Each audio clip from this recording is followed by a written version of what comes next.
అసలే నా కూతురు ఆ బ్రహ్మరాక్షసుల చేతిలో చిక్కుకొని ఏం కష్టాలు పడుతుందో ఏంటో, ఆ ఫోన్ అందుకో అని అంటుంది భాగ్యం. అప్పటికి శ్రీవల్లి తలపై చేయి పట్టుకొని ఉసురుమంటూ ఉంటుంది. ఒసే నర్మద ప్రేమ, మీ ఇద్దరు కలిపి దోమలు నలిపినట్టుగా నలిపేస్తున్నారు కదే నన్ను అని ఏడుస్తూ ఉంటుంది శ్రీవల్లి. ఇంతలో భాగ్యం ఫోన్ చేయడంతో అమ్మో అని ఏడుస్తుంది. ఏంటి గేదెల సంతలో దూడ అరిచినట్టుగా ఏంటి ఆ ఏడుపు అని అంటుంది భాగ్యం. నా ఏడుపు నీకు గేదెలా దూడలా ఉన్నాయా? ఇక్కడ నన్ను చావగొట్టి చెవులు మూస్తున్నారు అని అంటుంది శ్రీవల్లి. అమ్మడు, నీ మెదడు మోకాల్లో బుద్ధి భూలోకంలో ఉందే నీ బాబులాగా. ఫోను రికార్డింగ్ మ్యాటర్ ఎవరికైనా లీక్ అయిందా అని అడుగుతుంది భాగ్యం. లీక్ అవడం ఏంటి? ఈ రోజో రేపో లీక్ చేస్తామని ఆ ఫోన్ పట్టుకుని తిరుగుతున్నారే అమ్మ. ఏదోటి చెయ్యవే అని అంటుంది శ్రీవల్లి తల్లితో. చేయాల్సింది నేను కాదే అమ్మడు, నువ్వే చెయ్యాలి. ఆ పచ్చి మిరపకాయ పొట్టి మిరపకాయ ఆట కట్టించాలంటే ఆ ఫోన్ని లేపేయాలి అని సలహా ఇస్తుంది భాగ్యం. ఏంటి, ఆ పొట్టి మిరపకాయ ఫోన్ లేపేయాలా? నేను ఆ ఫోన్ లేపేస్తే వాళ్ళు నన్ను లేపేస్తారు అని అంటుంది శ్రీవల్లి. ఇంత పిరికిదానివి నా కడుపున ఎలా పుట్టావే? చోర కళ నీ రక్తంలోనే ఉంది అని నూరిపోస్తుంది భాగ్యం. దాంతో శ్రీవల్లి రంగంలోకి దిగుతుంది. ప్రేమ గదిలో ఎవరు లేకపోవడంతో ప్రేమ పక్షులు మధ్య చిచ్చు పెట్టేశాం కదా, అవి గుడికి వచ్చేలోపు ఫోన్ని లేపేయాలి అంటూ ఛార్జింగ్ పెట్టిన లేపేయబోయి చేతిని తీసుకొని వెళ్ళి ఎలుకల బోన్లో పెడుతుంది. చెయ్యిని లాక్కోవడానికి కింద మీద పడుతుంది శ్రీవల్లి. ఇక ఫోన్ తీసుకొని గదిలో నుంచి బయటకు వస్తుండగా అక్కాయ్ అని పిలుపు వినిపిస్తుంది. దెబ్బకి శ్రీవల్లి గుండె జారిపోతుంది. ఏంటక్కాయ్, ఏంటో తీసుకుని వెళ్తున్నావని ప్రేమ నర్మదలు అడిగేసరికి అస్త్రం నాకు దొరికేసింది కదా, అయినా వీళ్ళకి భయపడేదేంటి అంటూ నీ నీ ఫోన్ని కొట్టేశా, ఇంకా మీకేంటి భయపడేది అని తిరగబడుతుంది శ్రీవల్లి.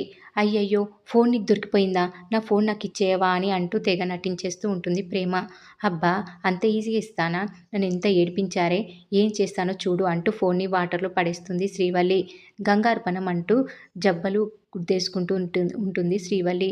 అయ్యో, ఫోన్ పోయిందే, చూసుకోవాలి కదా అని ప్రేమ నర్మదలు తెగ యాక్ట్ చేస్తూ ఉంటారు. వాళ్ళని చూసి శ్రీవల్లి ఏకంగా వీణ స్టెప్పులు వేసేస్తూ ఉంటుంది దాయి దాయి దామా అంటూ. నన్ను టార్చర్ చేస్తారా? ఏ నర్మదా, ఫ్రీ క్లైమాక్స్ శ్రీరామనవమి అంటూ వార్నింగ్లు ఇచ్చావు కదే, ఇప్పుడు నోరు పడిపోయిందా అని అంటుంది. దాంతో నర్మద తొందరపడి కోయిల ముందే కూసింది అంటూ పాట అందుకుంటుంది. ప్రేమ, వల్లి అక్క పిచ్చి హ్యాపీగా ఉంది, అక్కకి ఇష్టమైన సాంగ్ ప్లే చేయి అని అంటుంది. దాంతో శ్రీవల్లి మాట్లాడిన వాయిస్ రికార్డింగ్ని మళ్ళీ ప్లే చేస్తుంది. అది విన్న శ్రీవల్లి కుర్రో ముర్రో అని ఏడుపు మొదలుపెడుతుంది. మీరు నన్ను చీట్ చేశారు తొండి అని అంటుంది శ్రీవల్లి. నువ్వెంత నీచ్ కమీనువో మాకు తెలియదా అక్కాయ్, అందుకే అక్కడ డమ్మీ ఫోన్ పెట్టాం. పద ఇక కచేరీ మొదలు పెడదాం. దొంగతనం చేసిన నేరానికి పనిష్మెంట్ ఇవ్వాలి కదా అంటూ శ్రీవల్లిని పట్టుకొని బయటకు లాక్కొని వస్తారు. ఒక సర్కిల్లో నిలబెట్టి నాట్యం ఆడిస్తారు. మీకు దండం పెడతాను, నన్ను వదిలేయండి చెల్లెల్లారా అని వేడుకుంటుంది శ్రీవల్లి. దాంతో నీకు బంపర్ ఆఫర్ ఇస్తున్నాం అంటూ సర్కిల్లో బిందె పెట్టి దానిపై నిలబడి డాన్సింగ్ చేయమని చెప్తారు నర్మద ప్రేమలు. దాయి దాయి దామా అంటూ వీణ స్టెప్పులు వేశావు కదా, ఇప్పుడు మళ్ళీ అవే స్టెప్పులు వెయ్యి అంటూ శ్రీవల్లితో నరకానికి స్పెల్లింగ్ రాయిస్తారు నర్మద ప్రేమలు. ఇక డాన్స్ వేసి వేసి బొక్క బోర్ల పడుతుంది శ్రీవల్లి. ఉన్నావా పోయావా బల్లక్కాయ్, ఇప్పటికీ రెస్ట్ తీసుకో కానీ రేపు మరో కచేరీతో కలుద్దాం అంటూ అక్కడి నుంచి వెళ్ళిపోతారు ప్రేమ నర్మదలు. ఇక శ్రీవల్లి, ఓడియమ్మ, రేపు మళ్ళీ కచేరీనా? వీళ్ళు నన్ను నిజంగానే చంపేసేలా ఉన్నారు రొబ్బదేవుడా, కర్మ కర్మ అని తల బాదుకుంటూ ఏడుస్తూ ఉంటుంది శ్రీవల్లి. ఇక సాగర్ ఆఫీస్కి వెళ్తూ పర్సు చూసుకుంటాడు. నాకులాగే ఈ పర్సు కూడా కష్టాలే, రూపాయి లేదు, ఇప్పుడు బండికి పెట్రోల్ ఎలా అని అనుకుంటూ ఉంటాడు. ఇంతలో నర్మద, ఏమండోయ్ శ్రీవారు, లంచ్ బాక్స్ రెడీ అని వస్తుంది. నిన్నటి వరకు నర్మదతో మాట్లాడిన సాగర్ నర్మద అది అది అని నసుగుతూ ఉంటాడు. బెల్ట్ నేను పెడతాలే సాగర్ అంటూ బెల్ట్ పెడుతుంది నర్మద.